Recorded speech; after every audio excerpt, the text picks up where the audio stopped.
want the tree to be.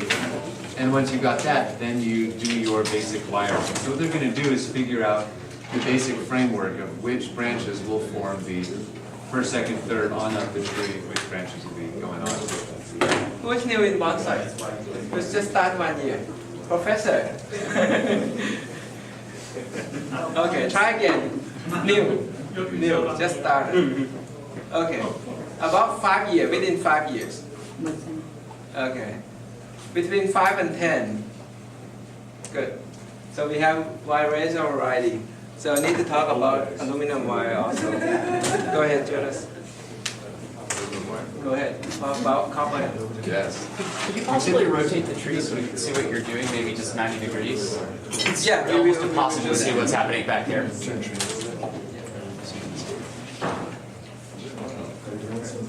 Thank you. So today they're using copper wire. Copper wire is the most common kind of wire we use when wiring bonsai, and it's particularly used for the coniferous trees. We don't use it on deciduous trees, the trees that lose their leaves, because it can stain the bark. And if you've seen in the exhibit, there's a beautiful beech tree with bright white bark.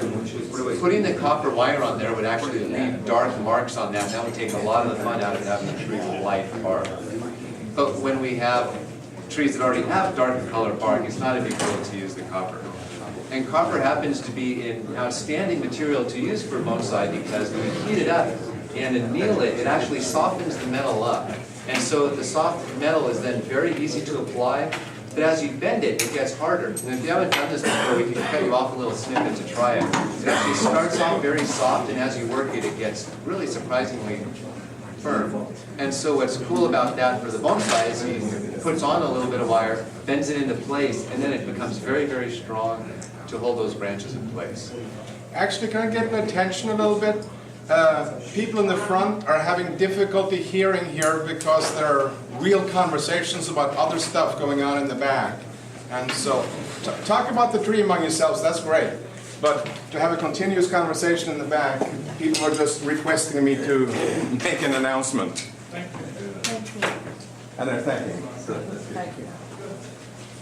So the deciduous trees, or sometimes softer trees like azaleas, we use aluminum wire. Now aluminum is much softer than copper, and so to get the same holding power, we need to use a much larger gauge wire.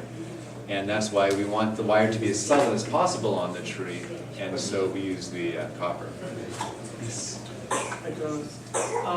Could you talk or interpret about when you first get in there with some wire and you're trying to not step on yourself, not crush, is there anything you can share that Boone teaches that, to get you going?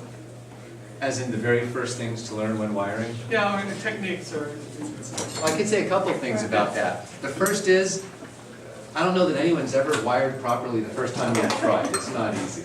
And so it takes a lot of practice. And even with the best instruction and looking at the best written guides out there, it's not straightforward. There are a few good written guides. Bonsai Today #1, back from '92 or something, if you can find it, actually happens to have outstanding instruction.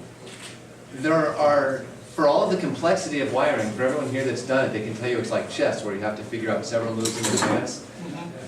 There's a way to break down most wiring problems, unlike chess problems, that make it fairly doable. Because at any given point, in most cases, you're going to have an intersection where one branch becomes two. And there's only so many ways a wire can navigate from one point to the next.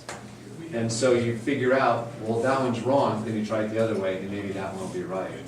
Now, of course, the number of variables get crazy. When do I want to turn the branch this way? Do I want to turn it that way? If you turn the branch in different directions, you actually put the spiral on in the other direction. One will hold a little better than the other. One thing that you may or may not be able to notice as you work, but Boone's hand's in the perfect spot for it. Typically, you wire exclusively with one hand, and it's commonly the right hand, and you always secure the wire with the left hand. And so when you watch Boone work, you will see every time he wraps it around a branch, he will move his hand out to the next loop around, which keeps it firm. If you just hold down at the bottom, wire a branch out, you end up with really big loops, or you're jerking the branch around and it can break really easy. The thing that's a little harder to see is you ask, how do you actually get a wire started? Because you see they're reaching their hands in the middle of this thing, how do you actually know where to start? They're doing a lot of things that are hard to see. They're using pretty much all 10 fingers to move branches out of the way and steer the foliage so they can get the wire exactly where they need. So they're making these tiny little adjustments that really takes a lot of practice before you can fully take advantage of that. Sometimes as you reach for the wire, once you come around the corner, you actually reach for it by getting your thumb to brush a branch out of the way, you grab it and you peel it. There's a lot of little really subtle tricks for how they're doing that. So first thing, use the wire. The strength is stronger than the branch you wiring. And Wire there's has a to be simple strong. test. Little bit stronger. If the wire is the same strength, you bend the branch down, the branch is going to be slowly coming up. So when you use the wire that's stronger, when you put it down, the wire will hold the branch down. And there's a simple way to test that. Like if you press a skinny wire against a big branch, the wire bends. It's not going to be strong enough to put a very effective bend on that branch. But if you have a thicker piece of wire, you'll notice that without bending the wire, it's able to bend the branch down. Now, of course, if I put it right next to my finger, it's not going to go. If I put it way out here, it's easy. But you can kind of get a little bit of a sense of how to gauge it. Some people say that maybe 1/3 the diameter of the branch is the size of the wire you want, but it really does depend on the diameter and what kind of a bend you want to apply to that branch. Also, what kind of tree? Some trees differ. Some trees very stiff, some trees flat. And some multiple branches on the same tree can sometimes be different. It's a very small bird. You see the bird? Somebody trying to see the bird. Awesome.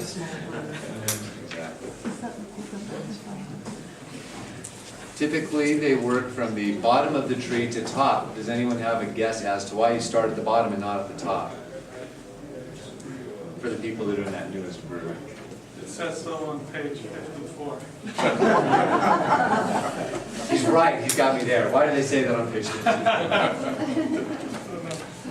Well, so this is again a fairly simple principle if you've got, say, 2 branches, one on top of the other. If these branches are sticking up and I want them to bend down, bending this one down is just going to slam it into that other branch. So if you wire that first branch down out of the way, then you have space to bring the next branch down.